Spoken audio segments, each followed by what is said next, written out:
नमस्कार दोस्तों, मैं उदय प्रताप सिंह अमीन के इस कोर्स में आप लोगों का हार्दिक अभिनंदन करता हूं। अभी हम लोग पढ़ रहे हैं हिंदू उत्तराधिकार कानून। पिछले वीडियो में हिंदू उत्तराधिकार कानून का पहला भाग हम लोगों ने पढ़ा था, जो कि ओरिजिनल हिंदू उत्तराधिकार कानून था। 16/6/1956 को बना था, लेकिन समय समय पर आवश्यकता के अनुसार इसमें कुछ अमेंडमेंट भी हुए हैं। इसमें हम लोग क्या क्या अमेंडमेंट हुए और कब कब हुआ, ये सारी जानकारी यहाँ से आप लोगों को मिलने वाली है। और आप लोगों को कब, इस तारीख को ये कानून लागू हुआ, कब इसमें संशोधन हुआ, किस तारीख को, कौन से सन में सुप्रीम कोर्ट का यह फैसला आया और क्या आया, और इसका क्या क्या महत्व है, बारीकी से हम लोग अभी चर्चा करेंगे। अगर आप लोग इस वीडियो को फेसबुक पर देख रहे हैं या फिर यूट्यूब पर देख रहे हैं, तो फेसबुक पर अमीन का जो ये कोर्स है पूरा नहीं है, कुछ वीडियो ही फेसबुक पे डाला जाता है। अगर आप लोगों को पूरा कोर्स करना है तो यूट्यूब पे जाइए, वहां लिखिए सर्च में उदय प्रताप सिंह अमीन, और जब उदय प्रताप सिंह अमीन लिखेंगे तो उसमें मेरा पूरा वीडियो आ जाएगा। आप मेरे फोटो पर क्लिक कीजिए और उसके बाद वीडियो पे जाइए। पहले होम होगा, उसके बाद वीडियो होगा, और जब वीडियो में जाइएगा तो मेरा टोटल वीडियो आपको मिल जाएगा और एक एक कर आप उसको देख सकते हैं और सीख सकते हैं। तो चलिए आज दूसरा भाग शुरू करते हैं। हिंदू उत्तराधिकार कानून भाग 2 16/6/1956 को लागू हुआ, ओरिजिनल हिंदू उत्तराधिकार कानून। अब हमने आप लोगों को बताया था इसमें दो बातें हैं, मिताक्षरा कानून और दया भाग कानून। मैंने आप लोगों को यह भी बताया था कि दया भाग कानून सिर्फ पश्चिम बंगाल में लागू है, और ये जो मिताक्षरा कानून है हिंदुस्तान के सभी राज्यों में लागू है, सिर्फ पश्चिम बंगाल को छोड़कर। तो जो मैं अभी चर्चा करने जा रहा हूं वो मिताक्षरा कानून पे ही बात होगी। तो आप लोग वीडियो को अंत तक देखिएगा, बात पूरी समझ में आएगी।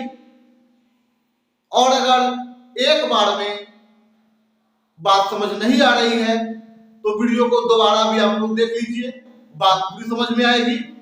हो सके तो आप लोग एक नोट बना लीजिए ताकि आप लोगों को सुविधा हो। जब कानून की बात कर रहे हैं तो धारा का भी बात होना अनिवार्य है, क्योंकि जो भी फेरबदल की कानून में चेंजिंग होना, अमेंडमेंट सब धारा में होता है। धारा 61A ये जो है हिंदू उत्तराधिकार कानून, वो सब 61A के अंतर्गत ही आता है, और इसी में कोई भी चीज जोड़ा जाता है या फिर हटाया जाता है या फिर बदलाव किया जाता है या फिर अमेंडमेंट किया जाता है। तो आप लोग इसको नोट कर लीजिए, याद रखिए, ये बहुत ही जरूरी चीज है। धारा 61A। तो पहला अमेंडमेंट जो हुआ, पहला सुधार इस कानून में, वो हुआ 9 सितंबर 2005 को। पहला सुधार हिंदू उत्तराधिकार कानून जो है, इसमें पहला सुधार 9 सितंबर 2005 को हुआ। अब जानिए बदलाव क्या क्या हुआ, उसमें अमेंडमेंट क्या क्या किया गया, उसमें क्या जोड़ा गया या फिर क्या घटाया गया, ये सब हम विस्तार से भी जानेंगे। जैसा कि पिछले वीडियो में हमने आप लोगों को बताया था कि संपत्ति दो प्रकार का होता है। दो प्रकार मतलब ये जो हम लोग पढ़ रहे हैं उत्तराधिकार, एक तो होता है पिता द्वारा अर्जित किया गया संपत्ति, और दूसरा पुश्तैनी पैतृक संपत्ति अब पैतृक संपत्ति किसको कहते हैं, ऐसे मैंने पिछले वीडियो में आप लोगों को बताया था। वैसा संपत्ति या प्रॉपर्टी, जमीन, जो भी कहें आप, पहले आपके दादाजी के पास था, उससे पहले आपके परदादा के पास था, और जब दादाजी को मिला उसके बाद वही प्रॉपर्टी आपको पिताजी को मिला, उसके बाद आपको मिलने वाला है या मिल गया, उसके बाद आपके पुत्र को मिलेगा। मतलब पीढ़ी दर पीढ़ी वो संपत्ति चलती आ रही है और चलती हुई जाएगी। वैसे संपत्ति को पैतृक संपत्ति कहते हैं। क्लियर है?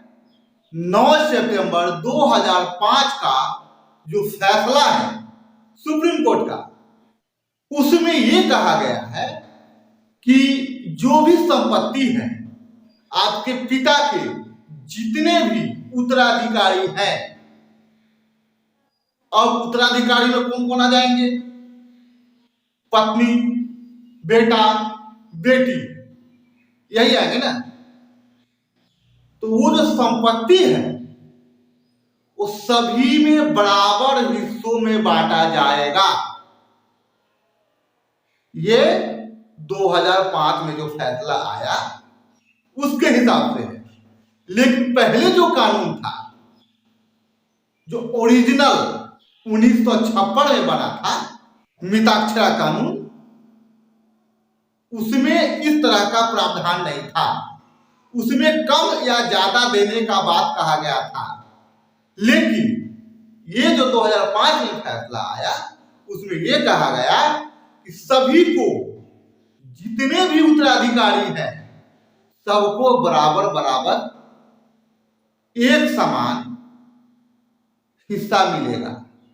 कंफर्म है आप लोगों को? ये 2005 वाले में कहा गया। अब इसमें 2-3 बातें और हैं, वो जान लीजिए। सन 1964 में सुप्रीम कोर्ट में एक मुकदमा दायर हुआ, जो कि एक बेटा, पुत्र अपने पिता के ऊपर किया। अब उसमें क्या लिखा हुआ था उस केस में कि पिता जो है अपने हिस्से से अधिक जमीन बेच दिए। 1964 में यह केस हुआ, क्योंकि 1956 में जो कानून बना उसमें पिता और पुत्र को जो संपत्ति मिला था वो बराबर बराबर मिला था।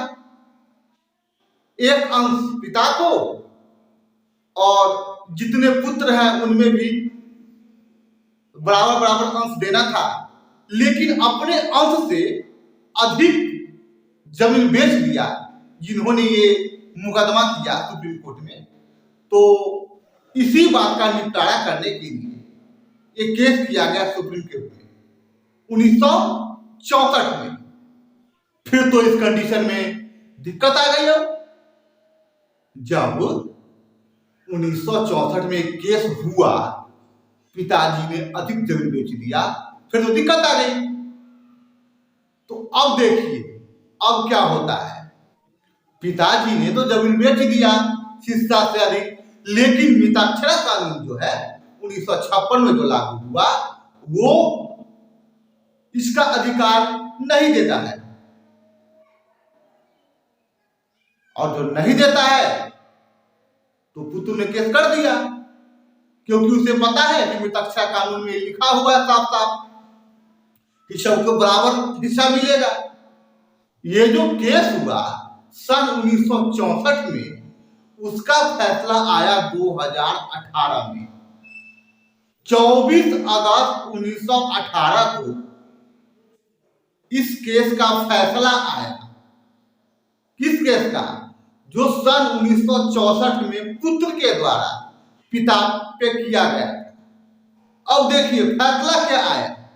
24 अगस्त 2018 को सुप्रीम कोर्ट का यह फैसला आया कि पिता को किसी भी जमीन को बेचने का या किसी को दान देने का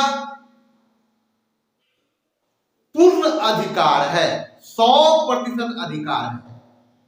उसमें बेटा कोई विरोध नहीं कर सकता है। ये 2018 में फैसला आया। वो जो 1964 में मुकदमा हुआ था उसका फैसला, पिता को ये फुल पावर दे दिया गया कि आप अपने हिस्से से अधिक जमीन बेच सकते हैं, कोई रुकावट नहीं है, कोई उत्तराधिकारी है आपको उसमें विरोध नहीं कर सकता है। ये सुप्रीम कोर्ट ने आदेश दिया, यह निर्णय सुप्रीम कोर्ट में हुआ। अब इसे सभी को मानना भी है।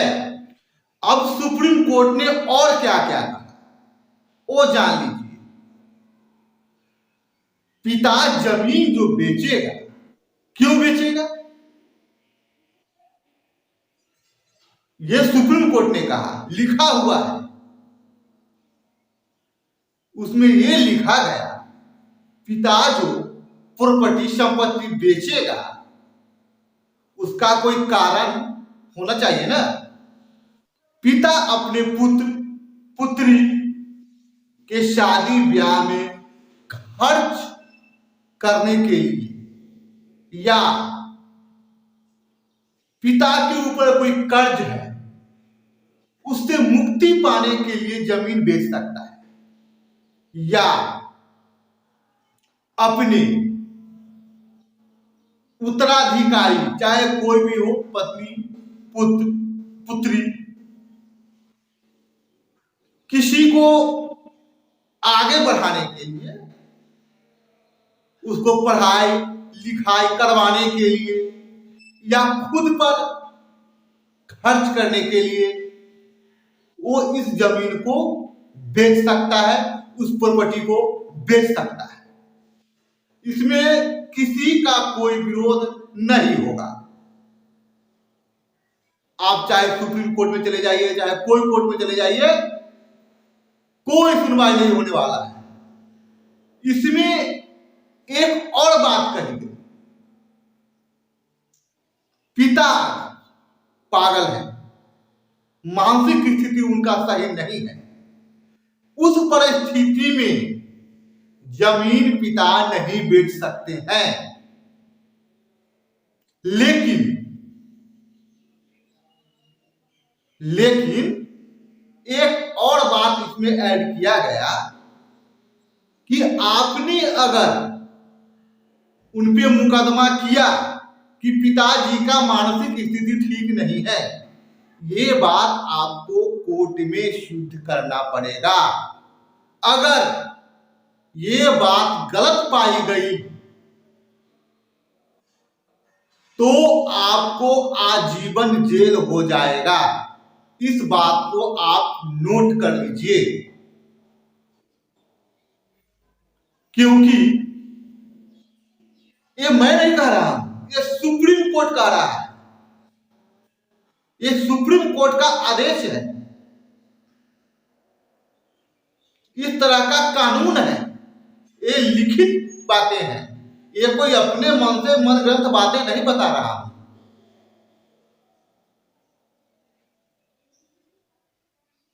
लिखा गया है उसमें, जिस पिता ने आपको जन्म दिया उसके साथ,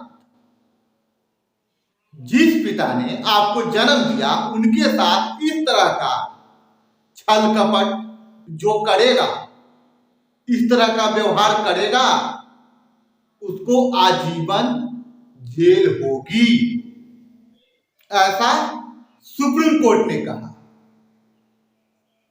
पिता का स्थान आदरणीय है और हमेशा से है और हमेशा रहना चाहिए, और सुप्रीम कोर्ट का यह आदेश बहुत ही सुगम है। आइए दो मुकदमा का बात और कर लेता हूं जो कि 1916 और 1918 में किया गया। इसमें बेटी के हक की बात कही गई है। ये जो सन 1916 में और 1918 में अलग अलग जगहों से सुप्रीम कोर्ट में मुकदमा किया गया, जो कि बेटी के हक में बात करी गई है। तो आइए देखते हैं क्या क्या है। पहला मुकदमा सन 1916 में किया गया था, प्रकाश बनाम फूलमती। और दूसरा जो कि सन 1918 में किया गया था, सुमन सुरपुर बनाम अमन। ये दोनों में बेटी के हक की बात कही गई थी और मुकदमा हुआ था। और ये दोनों केस का जो रिजल्ट आया, सुप्रीम कोर्ट का फैसला आया, 11 अगस्त 2020 को आया। और देखिए फैसला क्या आया वो देख लीजिए। इसमें फैसला यह आया कि बेटी अगर 2005 से पहले जन्म ली हो या 2005 के बाद जन्म ली हो, उससे कोई मतलब नहीं है। संपत्ति पर बेटी का भी उतना ही अधिकार है जितना अन्य उत्तराधिकारी को है। इसमें यह भी बताया गया कि बेटा और बेटी दोनों समान है, इसलिए दोनों के हिस्से में कोई कटौती नहीं की जाएगी। लेकिन 1956 में जो कानून लाया गया था उसमें इस तरह का प्रावधान नहीं था। लेकिन ये जो 2020 में फैसला आया और इससे पहले जितने भी कानून बने उसमें इन सब बातों का जिक्र किया गया है कि सभी जितने भी उत्तराधिकारी हैं सभी को बराबर बराबर हिस्सा दिया जाएगा। आज जो हम लोगों ने पढ़ा उसमें पिता को पूरा पूरा अधिकार है कि जमीन वो कितना भी बेच सकते हैं। जो उनके पास जमीन है वो जमीन वो कहीं भी बेच सकते हैं। और इसमें बेटी को भी पावर दिया गया है। ये दो बातें स्पष्ट हो गई और हमें लगता है इसमें आप लोगों को भी कहीं कोई दिक्कत नहीं हुई होगी समझने में। और अगर समझ में पूरी बात नहीं आई तो वीडियो को आप लोग दोबारा देख लीजिए। अगर वीडियो को फेसबुक पर देख रहे हैं तो आप चाहें तो इस अमानत का कोर्स यूट्यूब पर जाकर सर्च कीजिए, उदय प्रताप सिंह अमीन। आपको मेरा फोटो दिख जाएगा ऊपर में ही, उस पर क्लिक कीजिए और वीडियो में जाइए और आपको A to Z वीडियो मिल जाएगा। अब कंटिन्यू वीडियो बनेगा। अभी जब तक मैं इस कोर्स को कंप्लीट नहीं करवा देता हूं तब तक वीडियो कंटिन्यू चलता रहेगा। और ये ज्यादा कठिन भी नहीं है। अगर आप चाहें तो पूरा कोर्स कर लीजिए, आपके लिए फायदा होगा। इसके लिए आपको कहीं अलग से टाइम देने की आवश्यकता नहीं है और ना ही कहीं आपको जाने की आवश्यकता है और ना ही कोई आपको पैसे खर्च करने हैं। अगर आप किसी इंस्टीट्यूट में जाते हैं और वहां से कोर्स कीजिएगा तो वहां पे सबसे पहले आपको समय देना पड़ेगा, शायद वहां रहना भी पड़े आपको, पैसे भी खर्च होंगे आपके। लेकिन आप अगर यहां से कोर्स कर रहे हैं तो आपको अलग से कोई समय निकालने की जरूरत नहीं है, कोई पैसे चार्ज नहीं है यहाँ पे। तो ये आपके लिए बहुत ही बढ़िया तरीका है, बहुत ही सुगम तरीका है। घर बैठे कोर्स मिल रहा है आपको और इस कोर्स को करके और आप एक कुशल अमीन बन सकते हैं और कहीं भी अपना जीवन यापन कर सकते हैं। आज के दौर में एक अमीन का फी कम से कम 2000 रुपये है।